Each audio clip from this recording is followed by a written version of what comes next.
saling berinvestasi untuk mendapatkan modal. Aku kasih contoh misalnya, kamu punya perusahaan es krim. Nah, kamu dalam penjualan es krim itu mendapatkan keuntungan yang besar, tapi karena kamu ingin meluaskan atau ekspansi usaha, kamu ingin pasti membutuhkan modal yang besar, tapi kamu tidak mau minjam uang ke bank, soalnya kalau minjam duit ke bank bakal ada bunga dan nanti susah untuk mikirin ngembaliin uang itu kan. Nah, jadi kamu lebih memilih berinvestasi di pasar modal, tapi syaratnya kalau kita berinvestasi di pasar modal itu perusahaan kita tidak 100% menjadi milik kita. Jadi kan kita menjual modal kita, untuk mendapatkan modal itu kita menjual sebagian dari perusahaan kita kepada orang lain yang ingin mendapatkan perusahaan kita. Misalnya jadinya kamu memiliki kekuasaan 60% pada perusahaan kamu sendiri, dan sisanya 40% sudah dimiliki oleh orang lain yang menanamkan modal itu sama kamu. Nah, pasar modal ini juga sangat penting perannya dalam pertumbuhan ekonomi, karena dengan adanya pasar modal akan meningkatkan pergerakan dari aktivitas ekonomi di Indonesia. Jadi peran pasar modal itu sangat penting. Berarti di pasar modal itu juga ada kelebihan dan kelemahannya, kita berinvestasi di situ ya. Iya. Nah, aku mau nanya ini tentang artikel yang ada. Nah, bagaimana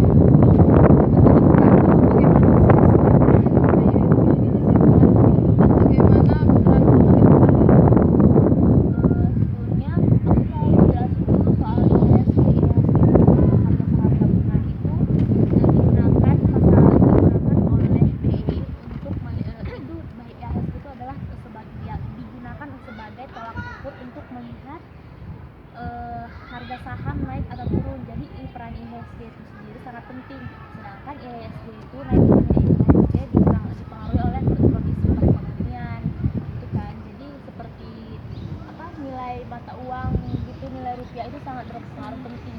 Nah, terus ini strategi untuk mendongkrak IHSG seperti yang kita tahu baru-baru ini keadaan rupiah di Indonesia benar-benar anjlok, dan itu mengakibatkan IHSG turun jauh, jadi merosot tajam dibandingkan negara-negara yang lain, sehingga nilai tukar rupiah terhadap dolar Amerika itu sangat tinggi. Jadi itu mengakibatkan perekonomian yang semakin buruk. Nah, untuk itu pemerintah perlu mengeluarkan beberapa solusi untuk mendongkrak IHSG tersebut untuk menormalisasikan keadaan ekonomi Indonesia. Jadi ini tentang artikel yang kedua yang China Central Bank ini. Nah, yang artikel kedua ini maksud dari cerita ini itu si mata uang di Cina itu menurun. Nah, karena menurun, jadi bank sentralnya turun langsung untuk menstabilkan mata uang tersebut, karena Cina adalah salah satu negara yang menghasilkan produk terbesar. Jadi apabila nilai mata uang mereka menurun, maka dampaknya tidak hanya ada di negara tersebut, tetapi juga berdampak terhadap negara-negara lain. Nah, karena mata uangnya melemah, pemerintah mengalami devaluasi.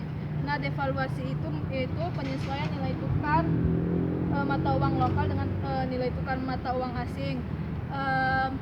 Fungsinya devaluasi itu untuk mencegah penurunan ekspor di Cina tersebut agar nilai mata uangnya tidak terlalu rendah. Begitu, Regina. Oh, iya sih, kayak yang kita ketahui juga, emang Cina kan sekarang udah menjadi pusat perekonomian di dunia juga selain Amerika. Oh, jadi seperti itu. Nah, jadi kamu tahu nggak sih peran pemerintah di Indonesia itu bagaimana terhadap pasar modal?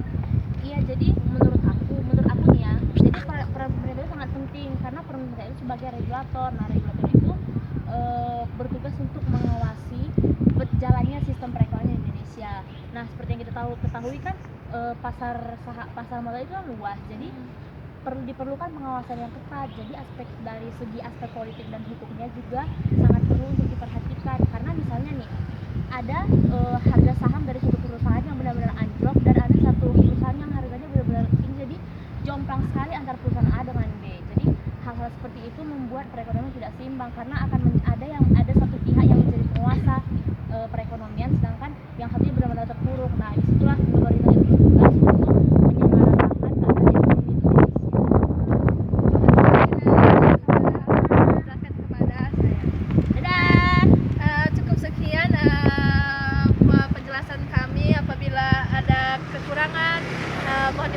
Selamat sore.